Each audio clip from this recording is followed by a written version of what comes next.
L'INPP, c'est Institut National de Plongée Professionnelle.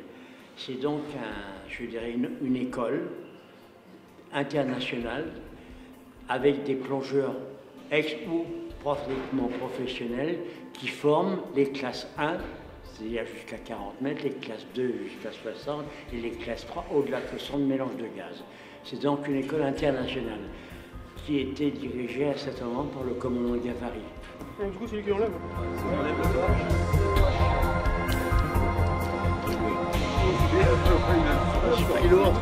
La visite, elle se fait par, je dirais, annonce par la presse, bien entendu, qu'on va pouvoir visiter l'INPP, qui est une école quand même internationalement reconnue.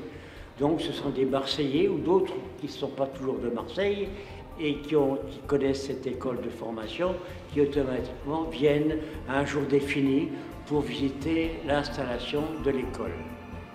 Et automatiquement, on leur montre le fonctionnement, on leur explique le fonctionnement, les stages en fonction des classes 1, des classes 2 et des classes 3, en fonction de la profondeur. Est-ce que la plongée est admissible à tout le monde? Je dirais non, la plongée n'est pas admissible à tout le monde. D'abord, il faut savoir plonger pour commencer. C'est une chose importante. Mais ce n'est pas parce que l'on plonge qu'on peut venir dans cette école. Il y a déjà une formation qui se fait avant par des clubs de plongée ou tout simplement des organismes professionnels.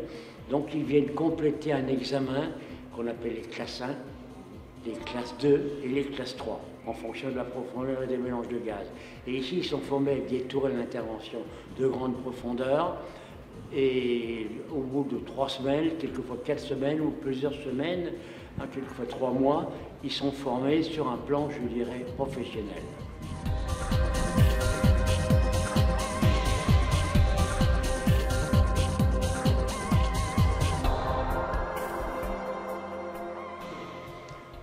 D'abord, on en vit, je dirais, on en vit bien, sans problème particulier, et il y a du travail dans ce qu'on appellera la plongée professionnelle, l'offshore entre parenthèses, ou la plongée sportive.